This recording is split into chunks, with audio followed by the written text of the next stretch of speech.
I think it just comes down from deeply understanding that following my rules will pay the bills over time, and that deviating from that will just basically set myself up from failure when I knew exactly what my perfect trade looked like. And if it didn't look anything like it, I just couldn't bother taking it. I wouldn't open charts anymore. I believe like journaling is a must, because simply if you keep it in your mind, you think you've done the one thing, and you need to be able to see your data. And as long as you're not journaling, you're not going to have the data, and you cannot improve upon. I broke up with my girlfriend about a year ago or something, and I swear every single trade I took at that time just went to shit. I don't know what it was, and at some point I was like, okay boys, I'm not gonna trade for 2 weeks. And then after 2 weeks I returned, and I think I hit a winning streak of 5 or 6 trades. Realizing that not every loss is a mistake. If you have a winner, that is not essentially you doing something right. Welcome to another episode of the BrightFunded X Tribe Capital podcast. Today we have another amazing roundtable with some, again, incredible guests. Today we will dive deeper into the trading psychology. That's also why we have invited a very experienced trading psychology coach, Coen. But first of all, let me introduce the guests that are filling the roundtable. Jip, TradingJip, founder of Tribe Capital and crypto swing trader. On the right side, we have as well Justin, once again on the round table, Forex day trader and official trader at Tribe Capital, and our special guest, trading psychology coach, Coen. Coen, can you introduce yourself a little bit? What got you into trading psychology and what it is actually? Yeah, there are many questions in one, but it's also my style of questioning people, so I will try to make a nice answer of it. My name is Coen. I work as a performance coach for traders. That's my road to like trading and psychology is like my job is just as a psychologist. That's my background. I used to like study performance psychology, like sports and performance psychology. That's always been my interest, like seeing what kind of people perform best and what is the science like behind that. And like after that, I used to work with like a lot of tennis players because I'm a tennis player myself. So coaching them on the mental side. After that, I had some working experience more on the clinical field with, just like normal people, so to speak, but more with anxiety, depression, burnout related topics.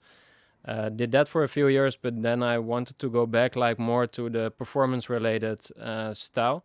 And in the meantime, I got some like own experience with trading, investing, and crypto trading. Like the story is of course like when you start, you have some beginner's luck, and then everything goes to the moon.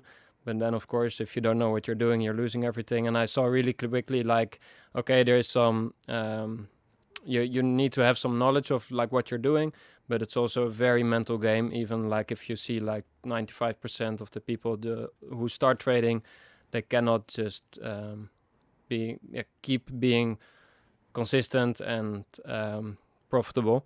So that's why I started being interested in the mental side of the trading, because I was already interested in doing that. And then I decided to work only with traders. So I've been doing that now for around 2 years.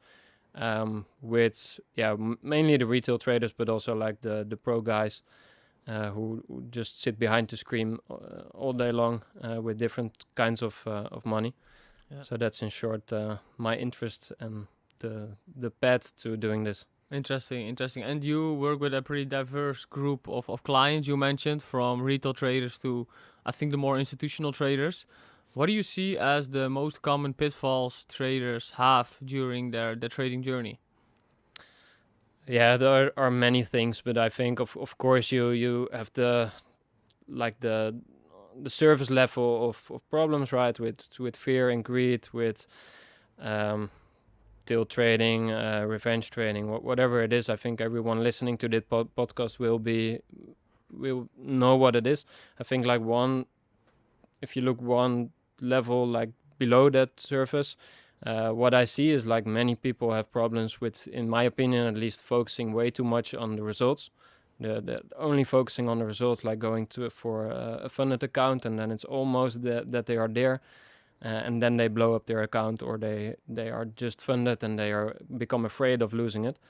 So the focus on the results instead of the process makes a lot of mistakes, in my opinion. Another one, if you go look at every type of the faults that trading psychology mistakes, so to speak, what they entail, it comes down to not being able to handle a certain type of pain or emotion. And that's something which I think is really interesting, certainly about men.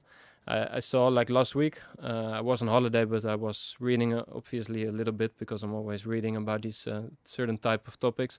There was like one study, it showed like that if you put men in particular in just 15 minutes in an empty room without like any distraction, what's going to happen is that they will have distractions, but the distractions are from their own thoughts and their own feelings. And they gave those certain type of those people gave them the option to give themselves an electric shock. Like you would think like, okay, why would you give yourself an electric shock? But like a shockingly 71% of those group chose to give himself like an electric shock instead of dealing with the negative thoughts and feelings. And I thought that that's really closely related, if you think about it, to trading, because like every mistake in general is like I'm too long in a drawdown or whatever, some kind of some pain that you want to avoid, even if it's losing or during the trade that you're seeing a trade going in the wrong direction for you. And that's why you want to get out of that pain, and then you choose to revenge or tail trade or whatever to do that. So that's like the second pitfall. I think the third one to round it up is a lot of is related to stress or lifestyle. Like the mistakes happen after you had a bad night of sleep, after you have some stress in your personal life, or the moments that you trade while you actually know you shouldn't be able to trade really well. That's also the three topics I think I work a lot with on traders to be able to manage them in order to improve better. Yeah, definitely makes sense. And Justin, if you are hearing those three most common pitfalls Coen just mentioned, can you come into that, or do you look completely different on it as a trader? I can definitely resonate with that. Also, something I always tell the people that follow me is that outcome doesn't reflect the quality of decision making, and I feel like that resonates well with what you said, that you shouldn't focus on results. And that is simply that whenever you have like a losing trade, that doesn't mean that you actually made a mistake, since there's obviously always uncertainty that you need to embrace with trading. And I feel like that's a big misconception that people have, that whenever they have a losing trade, they try to look for a mistake as to why the trade went wrong. When if you just followed your system, you basically did everything in your power to be able to have consistent good results. And then these are just outliers that are in between, basically. So that is definitely an interesting point, which I resonate extremely well with. Yeah, for some reason it keeps being really difficult, because I think like every trader on a rational level knows like it's a game of probabilities.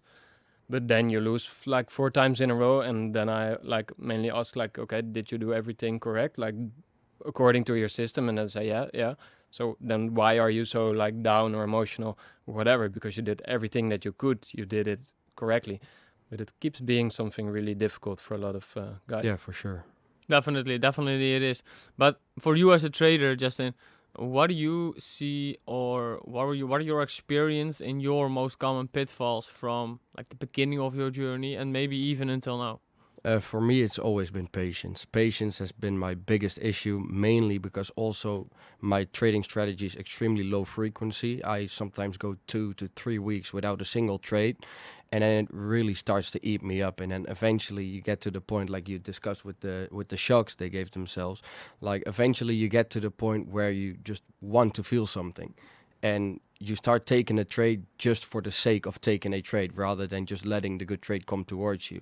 And especially with a low trade frequency strategy, that's been extremely hard and still is every now and then. When I go 2 or 3 weeks without trades, I always start to question myself. Am I being too picky with picking trades, etc.? Stuff like that. And what also mentally I just become weaker every day that passes, basically. So the first 2 days I look at Twitter and I see other people win trades and I'm like, oh, that's not my system. I shouldn't have taken that regardless. But eventually after 2, 3, 4 weeks of barely trading, every win I see on Twitter, I'm going to look at it like, oh, was it actually a good trade? Should I have taken that? Could I have taken that?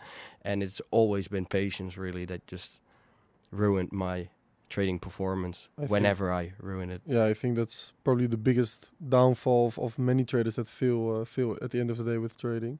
Also myself, I still struggle with it, just like you were saying, with the electric shock. That kind of, it's an interesting theory actually, because at the end of the day, like, especially with the crypto market, for example, as well, it really moves in waves. You know, you have periods where there's so much volatility and so much volume that I can literally go on 2 different charts and then spot 10 different setups a day, for example.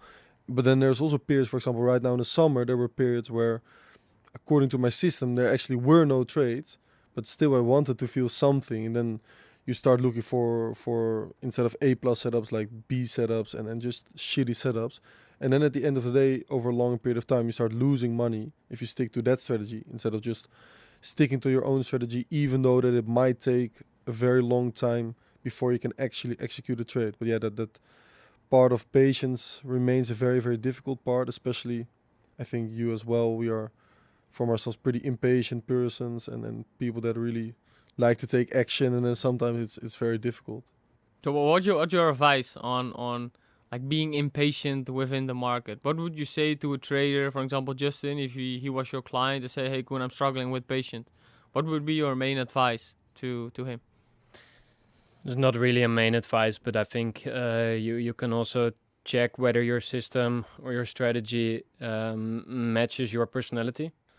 So maybe you want to have like a different strategy, which you can also incorporate, which is if you're like a swing trader, doing a little bit more of day trading as well. That can be an answer. So to actually look at your strategy and switch things up. It's also important to just practice patience, how boring as it sounds, but especially in this world, like people are getting less patience, like every day, like we're getting triggered like on so many directions with not being able to sit like for 5 minutes and doing nothing because of the phones, because of the dopamine connection in your brain. How do you practice patience? By actually practicing.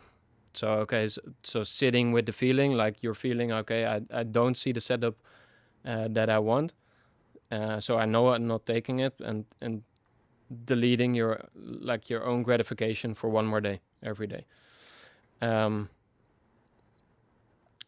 for example, not being on your phone every 5 minutes that you're waiting somewhere. That's also like every time you're learning your brain, like, okay, I don't want to feel the patience, I want to do something else.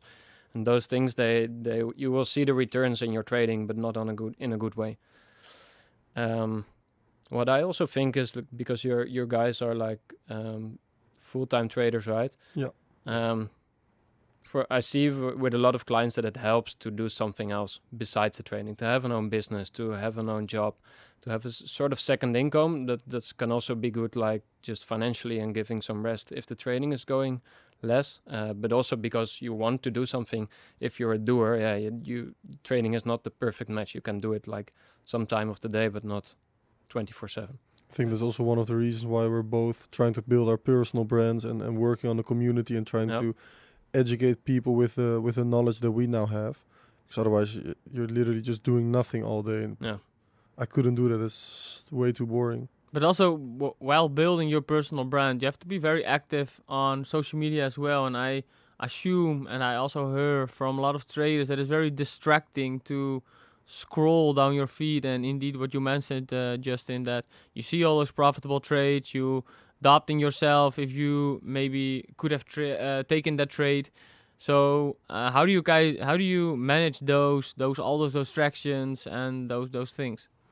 I think at some point you also just get used to it, and I just try to only follow people that I know are like posting genuine content and not just only posting wins, because I can get really, really annoyed with the people that always make it seem like they take only profitable trades, because we all know that there's I don't know a trader that has a higher win rate than 80%, for example. I know a few traders that have like a 70% win rate.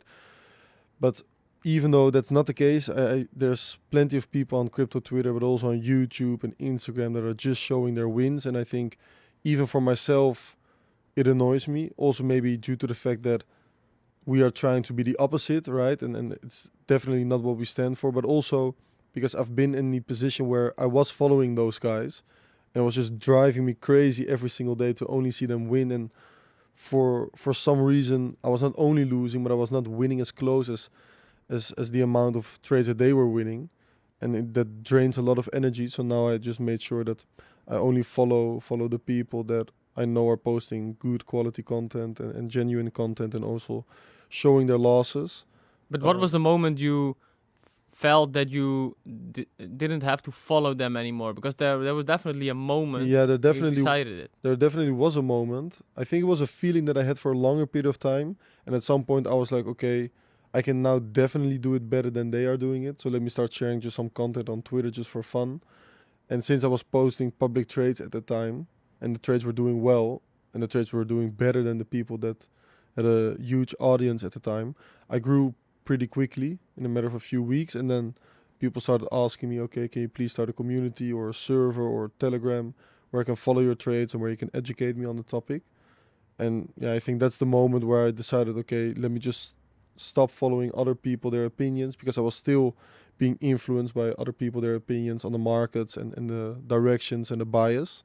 So it's a matter of confidence, right? Yeah, it definitely was just confidence. At some point I was like, okay, let's say I just block out all social media right now, all communities right now, and all other opinions of the people right now, and just stick to my trading system.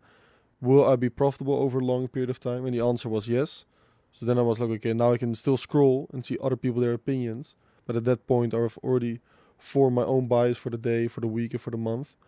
And yeah, it doesn't really influence me anymore. Yeah, definitely. Can you come into that? That's all about confidence and having confidence in yourself that you're capable enough to take your own trades instead of looking at others. Yeah, I think that's a big thing. Like of course, you need others, especially at the beginning, to learn from, which I think you can better, take 1, 2, 3 guys or girls or whatever. But I mean, to study a few type of persons and to learn from them and block out the rest. Like the social comparison is not really helping you. Like maybe people are even posting genuine content, but it's they are like 10 years ahead of you, so it's not helping you skipping that those steps.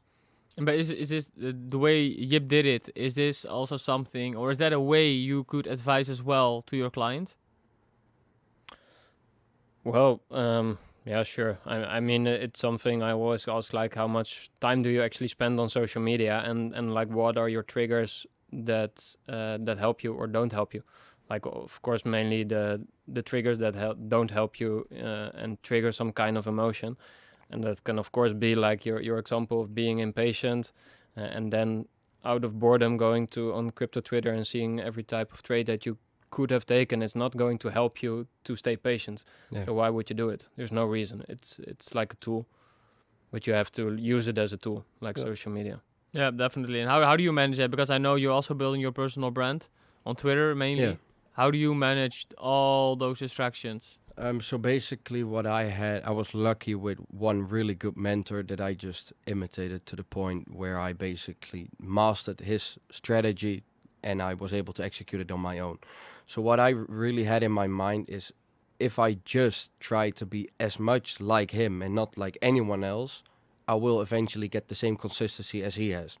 So that was kind of like a way for me to filter out the rest and being able to look at it while not being triggered by it, since I was like, okay, this is my only focus, the only person I want to learn from, and what anyone else says, I simply don't care. Sure, they can be profitable too, but if I just pick one and only master his stuff, then it was almost certain to some degree that I were to achieve the same results. And when I got to that point, I also realized that there was no reason for me to look for more anywhere else, since whenever you cross that barrier towards being profitable, I think being profitable itself is just the goal. And being a bit more profitable or a bit less profitable is not that important, in my opinion, since you obviously can increase size, etc., stuff like that. So I think that was the main way for me to filter out the rest, and just simply looking at one person only as like my idol, quote unquote, and just simply following what he advised me to do. Yeah. So it's a little bit similar to your approach, right? Just cut off all the people that actually distract you, and just look at 1, 2, maybe 3 people that you really want to follow and you really admire and you really want to be. Yeah. So that's a little bit, similar to your approach with your clients. And can you also share, for example, a case study of somebody? Because I know that social media, I think nowadays is one of the most distracting factors for traders being unprofitable. Can you maybe share a case study of someone that was really distracted by social media and you basically helped him to cure that and to be less distracted? I don't specifically have, I think I don't really have like one specific case that's about social media and like being addicted. I just see like when I start with clients, they often have like too much screen time in general. And the moment they delete their screen time or they reduce it up to like 30 minutes a day, almost everyone sees like a pretty quick increase in like their mental rest and confidence as a result of that, by not being less on their screen. Like they have more focus, more mental rest, which not directly translates to the trading, but it helps them way more, like just being being a good person, feeling well.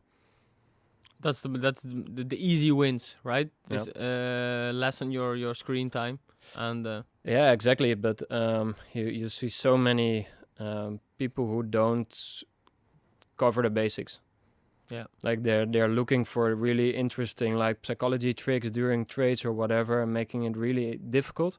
But sometimes it's just like make sure that you sleep well, that you eat well, that you have some kind of structure in your day, and that you manage your phone.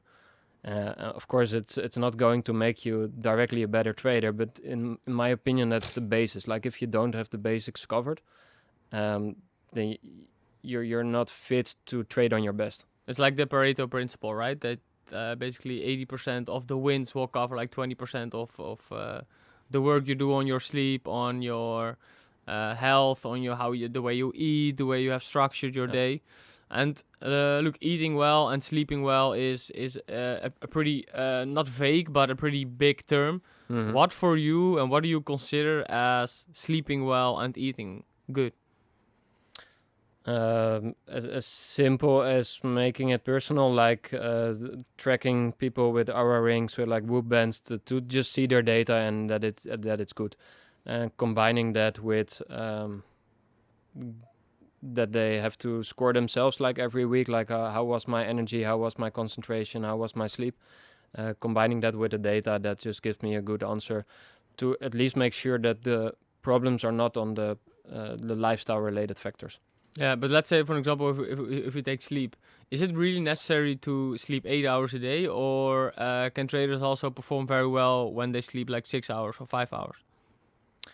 The studies show quite simple that you have to sleep at least 7.5 hours. 7.5 hours. With good quality. Yeah. And I think lifestyle is a bit overlooked as well when it comes to trading, definitely. For example, when I compare it to myself, I first was always playing professional football, so my life was just very, very disciplined and very, very structured. And then I started to study trading when I was still playing professional football. But yeah, like I said, I was structured from myself because I had to with the football and stuff. And then at some point, trading was going super, super well, and investing as well, and the community as well. And I decided to quit football. But without realizing, I also basically abandoned like my habits and my routines and my daily structures and sleeping well, eating well. And for the first time, I started earning some good amount of money. So what did I do? Like every young boy would do at that time. I just went out with friends 3-4 times a week, getting wasted 3 or 4 times a week. And without realizing, I just abandoned all of those habits and routines because I thought now I can finally abandon them for once, because I was doing professional football since I was 12 years old. And eventually it affected my trading. But at first I had no idea what was going on. And I was like, what is happening? I was blaming the market. And I think it was few months after the FTX crash and stuff, and I was just getting so annoyed at myself. I was like, oh my god, it's not working anymore. I just have to, at some point I'm gonna have to quit because it's literally not working anymore. I was just playing break even for a few months in a row, at a losing month and then maybe a winning month. And then at some point a few friends of mine told me they were gonna start a 75 hard challenge. I don't know if you're familiar with it, you probably are. Yeah. Well, That's the time we met, by the way. yeah, I that's think the that time. Yeah. I know. So I started that 75 hard challenge just because they said they were gonna do it, and I was like, they were like, you're never gonna make it. I was like, okay, I'm gonna prove you wrong because I know that when I tell myself I'm gonna do something, I'm also gonna finish it. But then obviously those routines and those habits and like the healthy lifestyle returned because I had to, because otherwise I was gonna fail the challenge. And all of a sudden my trading just picked up again, and it went to new all-time highs and at the most profitable months I ever had, still not knowing that it was due to the routines that I got back to. But at some point, like 2 months into the challenge, I was like, everything in life is going so well now. That's indeed also the time where we met and started partnering up. And I was like, I think it's just the habits and the routines and just the daily structures in my life. And since that point, I'm really big advocate on lifestyle and just getting your daily routines in, getting your daily habits in. And you can never be perfect. It's, in my opinion, it's impossible. And I don't think you would want to be perfect with your routines and habits. But overall, it in my opinion, and at least in my case, it has a very, very big effect on my trading performance as well. So it's pretty interesting that you were stating that earlier on. Yeah, definitely. 100% agree, and I think it's very, very overlooked. And I'm also not saying that you should meditate twice a day and get up at 5 a.m. every morning and go to sleep at 9 p.m. But getting some structures in, some routines in, and eating healthy, sleeping well, and that kind of stuff, and working out, it's at least not going to harm your trading in a bad way. So why not? Yeah, exactly. Why not? And looking at, because you also played professional football, and I once interviewed one of our traders who was played basketball at a very high level, also trained 4 to 5 times a week, and that really helped him being very disciplined, and also got his emotions on point, and definitely helped his trading psychology. Do you also see that as one of the, not key factors, but determining factors of your success right now? Yeah, I think it's definitely one of the factors where, because of that, I was turning profitable pretty early on, right? So I would say that usually it takes at least 2 or 3 years, I think you can probably agree, to really become really consistently profitable. And for me, it took, I think, still 1.5 years, but pretty swiftly I was really consistently profitable. And I think it was for a big factor due to the discipline that I just had to learn from an early age on. And then lost it again at some point, like I said. But now sometimes you need to hit the brick wall to 100%. And now I'll make sure that it never ever happens again. No, that's it. But can you give some examples? For example, what would be the difference if you didn't have that career in professional football compared to, for example, what you see in the community? Because you work with a lot of traders in the community. They also struggle. They're beginning traders. Some are beginning traders. What do you see as the main difference between your background as a professional football player and their background as not a professional football player? Well, I think many people that start with trading think that once they can make a proper technical analysis and find a decent trading system and they backtested it, for example, for a year or two, that all of a sudden they are profitable traders, right? But there's also the case where you can find like a decent trading system and backtest it for 1 or 2 years, and out of the backtest result, it turns out that you are profitable every single month. But then once you start forward testing, all of a sudden you're unprofitable every single month. And that's not due to your trading system not working well. It's basically just due to your decision making and that kind of stuff, your discipline and consistency, that is just not at the level that it should be at. Because when you start forward testing with real money and so many different factors that come into play and patience that comes into play, it's a whole different story. And I think that the biggest misconception that beginning traders have is thinking that once they can make a proper technical analysis and learn how to do a technical analysis and maybe even get to the point where they have a decent trading system, that they turn profitable. Mm-hmm. But there's just so much that comes with it without them knowing at the beginning. Definitely. So it's also something that Justin talks about psychology and even philosophy plenty of times in the community, and I think it's a great addition. And what's the difference between psychology and philosophy in your opinion? Well, psychology is, for me, you can probably elaborate a bit better on that, but psychology is just what happens up here inside my mind, stuff I struggle with, etc.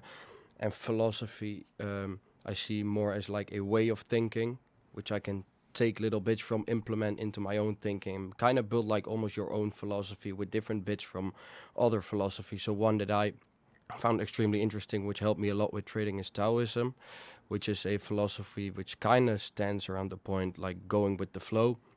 And there was this, I still remember it like yesterday, it was the one day I actually turned profitable. And it was just my aha moment. I blew my accounts and I just had one challenge left. And I was like, yeah, to be fair, I truly don't care anymore. And at that point I was reading up on Taoism. So I was always already like, apply a bit of that and just go with the flow, leave trading a bit behind for a bit. And I just had that one challenge that I was trading. I was like, I'm not going to just throw it away. I'll just trade that one challenge without actively trying to pass it, etc. And the moment I stopped trying, that's when I actually just almost automatically start passing the challenge. Since I'd look at charts, oh, nothing interesting, just put it away, not open my phone for the whole day. Next day, oh, this is actually quite interesting. I'm gonna just set an alert on this level. If it tags, I might do this. If it happened, I do exactly that. And if it didn't, I didn't touch my phone at all. And that is when, like you said, with screen time, I cut it down by so much that I basically just looked at the chart for 5 minutes and I could see if something was potentially interesting or not, because I already developed a personal edge for trading. It was just my psychology that was holding me back. And the moment I literally just stopped caring and was like, I'm gonna live life rather than just trade, since I had it vice versa. I was literally living just to trade rather than, or do I say it the other way around? I'm not too sure. You get what I'm saying? Yeah, sure, definitely. So basically, all I was thinking about was just trading rather than just actually just living my life. And the moment I just started living life, enjoying the free time that trading actually offered, that's when I found my profitability. And since then, it's never been anything else. I think that's a great example and a pretty detailed example of how you changed. It's not all of a sudden, right? Because you build up to that moment that you'd like to change, and it's not that it happens overnight. But it's a great example. And if you for example hear that story, is this something which you commonly hear from your clients as well? I think the best traders, they are always looking for the next edge, and the next edge is not looking like the technical points, like that's the losing way in my opinion. Just trying to only take or get a better system or strategy, but looking inside of yourself, like, okay, what type of mental edge do I need? What do I need to improve something in my personal life? And then you see, like, for you it was like Taoism. It wouldn't be mine, for example, but for you it clicks, and but it's because you're searching for that one. Yeah, exactly. And I heard like many stories of traders who did like therapy sessions, like many things, but the main thing is that they're constantly improving and improving themselves, and then in the end it will click, and then they will become profitable. Yeah, there's also like the thing, and this is a question for you as well. Like, I think every trader and every investor has been at the point before they turned profitable where they literally lost all their money. It's a bit of a trauma, you know what I mean? Because it's something crazy to literally see your money, your account fully get liquidated. And we have all been at the point at least once, probably multiple times. Is that also something that you discuss with your clients? Like the past. They have to lose all their money first. No, not necessarily. No, definitely not. But like it's. I don't know. Maybe some traders have some sort of PTSD from times where they lost everything. You know what I mean? Yeah. Is that something that you think that can still affect traders months or maybe even years after? Yeah, absolutely. Because again, like many of the problems, they come down to getting or wanting to get rid of some sort of pain, and that pain is often related to some decision that you made before a few months back, and you can call that like a small trauma or even a big trauma. when you got liquidated, liquidated in your full account, the way you compared, for example, to prop firm trading, because Justin is a pretty experienced prop firm trader, is mainly trading prop firms, if I'm not mistaken. Yeah. In my opinion, there's definitely a difference between trading via props than trading personal capital. What do you see as the biggest difference looking at trading psychology, how you need to approach those challenges, how you need to approach those funded accounts in comparison to approaching a personal account with personal funds? I think some people cannot, they wouldn't be able to deal with their own money if it would be instead of funded. The disadvantage of funded accounts can be that it's not your money, so you don't care as much. Like you blow up so many accounts that you think like, okay, I will just buy the next one. So it gives you a way out. That's the main difference. Not sure if it's the main difference, but it's at least a difference, yeah. That's why personal capital for me works better, because when I'm trading funded accounts, I'm like, this is demo money. It's so weird because you still pay the money for the funded challenge, but it's just I couldn't care less, and that's for me psychologically wise it's a big issue. That's why I just prefer trading with my personal capital. Also, since I'm invested heavily into crypto now, so just mainly focusing on that. But yeah, for me that was actually that's something I don't really like about prop firms. But I can imagine obviously for some people that want to leverage their money or don't have a big personal capital yet, it works amazing. But yeah, for me it was weird, man, trading with prop firms. Interesting. And how do you manage to care enough to treat your funded accounts properly, to manage the payouts you are getting on a monthly base? Yeah, so basically, I think it just comes down from deeply understanding that following my rules will pay the bills over time, and that deviating from that will just basically set myself up from failure. Since I think that's the biggest motivation I could say to just stick with my rules. And also just when trading the funded accounts, I also think that the fact that I don't really care, that actually helps me in my performance. Since I really experienced, like I just said, when I stopped caring, that things were working better. And that is also since I don't internally have that feeling of needing and wanting to make money. That's just not how I am. As long as I can pay my bills, I'm good. I really couldn't care less. And I think that is what helped me a lot by just being able to follow my rules and just caring enough, but not too little that you start to just completely blow challenge after challenge. And I've definitely been there, but after that aha moment, that has just completely changed, and I'm never going back. And I actually use that kind of PTSD, you could say, in a way to actually motivate me to never make those mistakes again, rather than being afraid of making those mistakes. Yeah, definitely. And do you also saw your pass rate and your win rate increase after that aha moment, you call it? Yeah, 100%. Since that was when I just I knew exactly what my perfect trade looked like. And if it didn't look anything like it, I just couldn't bother taking it. I wouldn't open charts anymore. And I think that is just, I really realized that the moment, or all the times that I took trades, which I just simply wasn't proud of, that was always after I already determined that there wasn't really anything to look at, but I still decided to look, and then I basically developed this vision of seeing something that wasn't actually there. And that was basically all my losing trades. And when I actually saw that on my journal, I was like, if I just cut out all these silly mistakes, basically, that leaves a profitable system.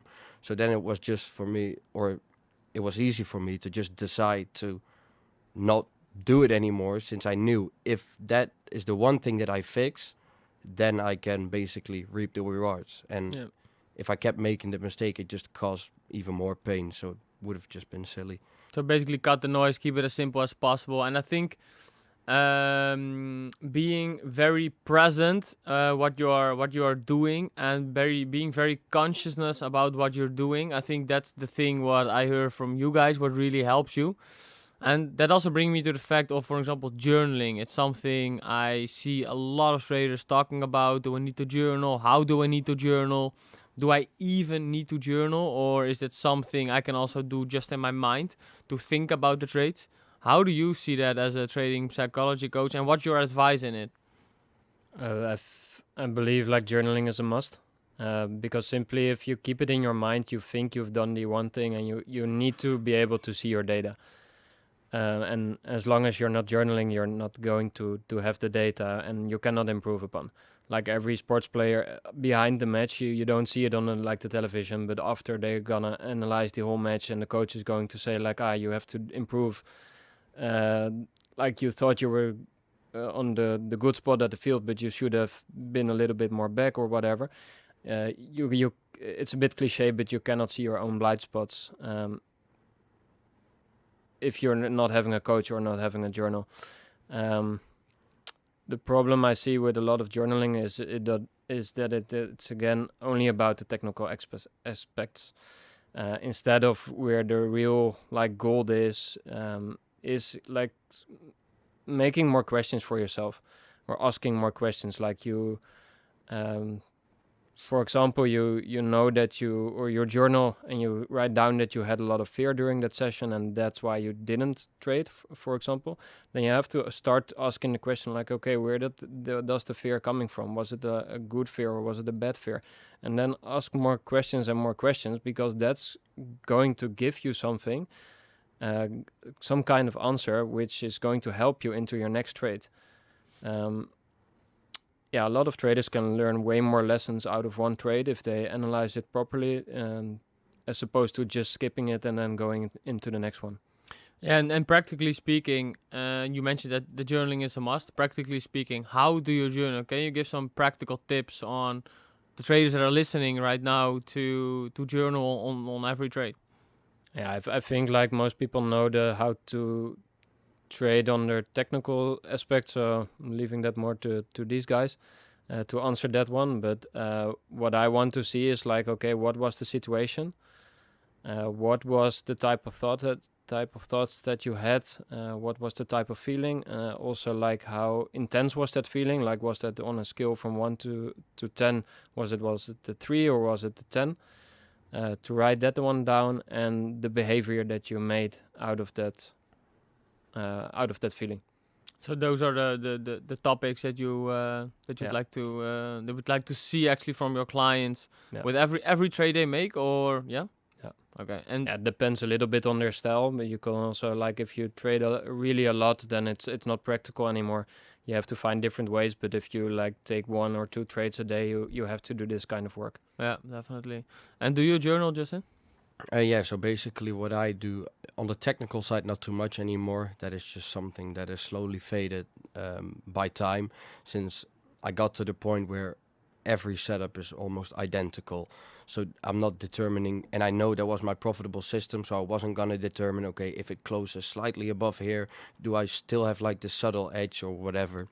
So I completely disregarded technical journaling from now. Obviously, I journal my results, and now I just keep a mental journal. It's just simply just a notebook, and then every trading day that I trade, it's just day X, and then I just write down what I'm feeling, why I'm doing certain things, and when I write it down, I basically just see the mistake visually, and it helps me kind of like tackle that certain emotion just by visualizing it rather than just having it in your mind and being like, oh, okay, I'm not going to act on it. If an hour passes, you might have slightly forgotten it and still going to make the mistake, and you're still going to make the mistake that you said that you wouldn't an hour ago, let's say. And if I just write it down, then that fixes the issue for me. Yeah, personally. definitely. And is it also sometimes something you read through, for example, on your monthly reflection or your quarterly reflection, or is it something you just write down and never look at it again? So normally what I would do is I treat it the same as if I were to journal my technicals, basically. So if I see a certain mistake reoccur a couple of times, I'm going to look into it if it's actually detrimental. And if it is, I'm going to purely focus on fixing that one mistake. So it's not like I'm going to actively look back, oh, that day I felt this kind of way and that day I felt this kind of way. Because obviously you write it down, but it's completely different than when you're looking at it when you are emotionally just balanced than compared to when you actually felt that way. You cannot really truly imagine how you felt at that exact moment. So what I do, I write it down, and if I at the end of the day have, let's say, a losing trade or even a winning trade that I'm not proud of, since obviously outcome is kind of irrelevant when it comes to that, I just look at the page and I see the mistake, and then I instantly determine if that's something I want to focus on for the upcoming week, 2 weeks, essentially to completely erase that. And I feel like that's something that helped me a lot, just focusing on the big mistakes first, like the couple ones that were actually detrimental, just completely putting all my focus on those 3 and getting them out the way, rather than trying to fine-tune my system here and there and every little emotion trying to tackle that. Just purely the detrimental ones I try to get rid of by journaling. That's great. So taking on the big things that can really have a big impact on your trading and really improve those big factors. Yeah, it's basically like data on certain emotions too. Like, let's say you were to say, like, if it trades above an order block, there's an X percentage chance of it failing. It's also, by time you can see, if I feel this kind of way, generally speaking, that leads to a lot more losses than wins. So whenever I feel that type of way, I should also avoid trading. So I kind of treat them like my technicals too. It's just also data on certain emotions, I should say, that just give you insight on if you should trade when feeling a certain type of way. In the end, all about the data. Yeah, exactly. Definitely. And looking at you, Jip, do you journal on your trades? Yeah, I used to journal always just by writing things down, but now at some point I started a challenge, I don't know, somewhere in January, February, and we decided to document it all on YouTube. So every single time I entered a trade, I was filming myself and I was filming the screen and explaining the trade on itself. And then afterwards, just reflecting on the trade and also recording everything when I was managing the trades and just uploading that into like a series on YouTube. So basically, I'm now doing that as, it's basically a journal. So I also discuss my emotions and made still plenty of mistakes, even though it was a very profitable challenge. During the course of the challenge, obviously you make silly mistakes, risk management wise, and it's also a bit of a degen challenge. So basically, I'm now journaling like that, but I definitely agree that at some point, I agree with Justin, it's a lot more important to journal your emotions rather than your technicals, because at some point you know your system, you know that if you follow that system and your risk management over a longer period of time, you should be profitable. So it's not the technicals that are failing you. It's basically, if you're failing, it's either the probabilities, because your system is never perfect, and you can still tweak it if you want to, but it's not necessarily worth it, like Justin was saying. So it's more of a thing of journaling your emotions and making sure that part of the trading is on track to make sure that you're profitable. Yeah, and can you also guide us through a specific situation where you knew your system was right, your like fundamental technical system was right, but due to your emotions, you basically didn't have the profitability that you would have. I remember a time where I broke up with my girlfriend about a year ago or something, and I swear every single trade I took at that time just went to shit. I don't know what it was. And at some point I was like, okay, boys, I'm not going to trade for 2 weeks. And then after 2 weeks I returned, and I think I hit a winning streak of 5 or 6 trades. So that was really also a clicking moment for me to say, okay, if there's really something going on in your life, it's probably best to just chill out for a little bit. And the same goes for holidays, because then you're in a really relaxed mode and chill mode, and it's also best not to trade, or at least not to enter new trades. So I'm more of a swing trader, so sometimes I enter trades when I'm still at home, and then I go on a trip or a holiday, and then I just let those positions run, obviously. But yeah, there are definitely certain situations where I now know from experience that I'm not going to trade anymore. And still, occasionally, you still do, because like Justin was saying as well, you want to feel something, and you want to feel some kind of dopamine spike. And I think we also have the members in the community that are obviously expecting something from us, not every single day, but at least every single week. And does that feel like pressure? Yeah. Now I've gotten used to it, but at the beginning it was very difficult. I'm not gonna lie. At the beginning I really struggled with that, because I knew my system and I knew that the market was not providing me with high probability setups. So then I started taking medium probability setups, just for the sake of the members, basically. Not necessarily the members that are there for a longer period of time, but especially for the new members. So for example, you have those periods where you're on these winning streaks and everyone notices it, and on YouTube and on Twitter, and all of a sudden a lot of people want to join the community. But I know that I just went on a winning streak, so there's gonna come a point where I'm gonna lose a few trades, or that the market is not going to provide as much high probability trades as it did in the weeks prior to that. But then obviously you have all of these new members that are expecting the same results and the same amount of trades. yeah, it still affects the trading sometimes. Yeah, definitely. Do you still struggle with it, or did you like find a way to? Now I don't struggle with it as much as I used to. I don't know. I don't know. You just get a thick skin. You just get used to it. And on the other hand, I know that the people that are in the community for at least 2, 3, 4 months, they stick around forever because they know that over a longer period of time we are both profitable, and that next to the trades that we share, it's not just about the trades, it's also about the education that we share on a daily basis and just the community feeling. Yeah. But now I don't struggle with it anymore. Interesting. So what's your advice on it? Both. So first of all, on the first thing, Jip mentioned about breaking up with his girlfriend and taking time off the charts. How do you advise in these situations? Is that the exact same thing you would advise your client? What do you mean, like? To take off when you are, like, for example, in a situation, a relative passed away, you're in a very in your private situation, you just have a tough time. What do you advise to your clients? The thing with performance and trading is that it's so personal. Like, for example, another person could break up and then have the best 2 weeks after because it triggers something that helps him.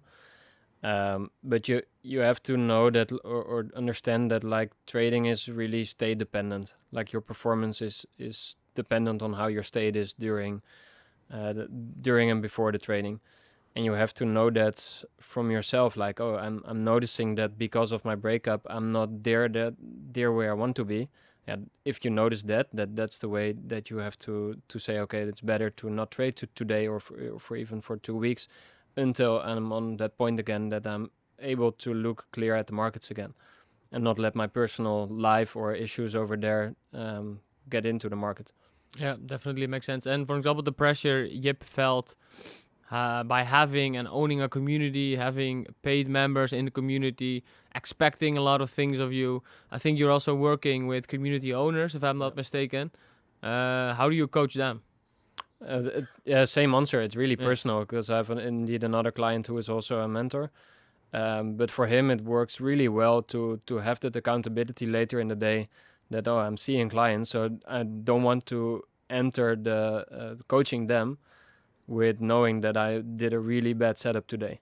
So for him, it helps, and it's about managing and knowing yourself regarding what is too much pressure and where is the optimum amount of pressure for myself. Like, everyone is, if you don't have enough pressure, like if we were talking about the challenges, and if it's like if you're trading with not enough money, if you would trade with like 50 euros, it's no pressure. So you're not going to perform. If you would trade with 5 million, probably you would feel like it's too much. And that's something you want to obviously grow into, but manage and know for yourself, like what the optimum amount of pressure is. In the end, it's all tailor-made, and everyone has their own, their own blueprint, or the principles behind it are always the same. Yeah, like, you have to manage the optimum amount of pressure, but what that is for someone, that could be totally different for every one of us. Definitely, I completely agree with that. And I think we're almost 1 hour in, or maybe we are already 1 hour in. I think we already discussed a lot of interesting things about trading psychology. I think we can even extend this podcast for a couple hours to talk more about psychology, because there's so much to talk about. But to get it to the final round, gents, I would like to have from each and one of you some practical tips about trading psychology to get it right for beginning, aspiring traders that are just entering the market and still figuring out how to deal with their emotions. Starting off with you, Justin. Well, I'm going to repeat the one that I had in the last podcast. Is the one that if you actually need to make money and you're starting with trading, that you should probably seek that elsewhere first before getting into trading, because trading when you need to make money is just not, it is possible, but it's highly unlikely. So definitely that, realizing that not every loss is a mistake, and that you didn't, if you have a winner, that is not essentially you doing something right always, since it's all just probabilities. And the third one, I'd say, is that mental peace is worth way more than the money that you will make with trading, and that should always be your number one priority. And then probably good results will go hand in hand with having a good mentality. But valuing your mental peace over potentially making another 1 or 2K, whatever that may be for a trader, is probably worth a lot more in the long run. Definitely, I think some good practical tips. And looking at you, Jip, some very practical ones, like specified in trading psychology. Yeah, what I would give to the people that are watching is to make sure to at least get some daily routines in, and then don't make it too hard for yourself, or don't do the 75 hard challenge like I was doing. Just get some simple and basic routines in. For example, what I do every single day is I wake up, and in a matter of 2 minutes I'm outside and I'm going for a 20-minute walk with my phone still shut off. It's very simple, anyone can do it, and it just really helps me to start the day with a fresh and clear mind, instead of just straight away scrolling on social media or scrolling in a Discord server. So if I would really have to give a practical tip, I would say make sure to work out at least 5 times a week or 4 times a week. That is something that helps me a lot.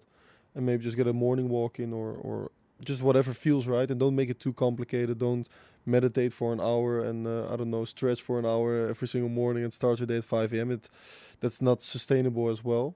But yeah, that's definitely the practical tip that I can give to the people that are watching. That's great. And join Tribe Capital, of course, Join right? Tribe Capital. Yeah. If you really want to make it, you have to join our community for sure. That's great. And I'm going to leave the final word to you, Coen, as our special guest. Can you give the listeners, the traders, some very practical tips to improve their trading psychology and manage their emotions? Yeah, we'll try to give a few. Like I think first, when you're starting, take it seriously, because I see too many people just trying it out, and like in a job where 95% of the people is losing money, it's not going to be easy. So don't think you're going to be profitable in 3 months with like one simple technique. It's not going to happen. I would also say, like, for every hour that you spend on technicals, take 1 hour for your psychology and your mental side, because otherwise you will like be in a rabbit hole of only improving the technical side and going from system to system and different system, and to find out in the end that it's not about the system, but it was about you. If you go quickly about psychology, that's one of the first lessons that you will learn. And remember that a lot of performance is state driven, so you want to become very emotionally intelligent. And what that means, or how you can start with that, is to simply check in, like every day at least, but every hour, just to check in with yourself, like, okay, how am I feeling? What has changed since like 1 hour ago? Where does that come from? Okay, today I want to start trading. I feel like I'm really impatient today. Where does that come from? It's because I didn't trade for like 2 weeks. It's quite normal. Is that a good reason to trade today? No, it's not. And then work from there. But you like one question that we didn't really address today, but it's like how to manage your emotions. It's always easiest to manage your emotions when they are small. Like when you're super angry, someone has to get you from the screen. But you have to prevent being there. And you do that by learning, like seeing what your own triggers are, knowing yourself. By checking in on yourself regularly and a lot. Yeah. Write down your emotions and just write down what you're feeling and how your trading emotions currently are.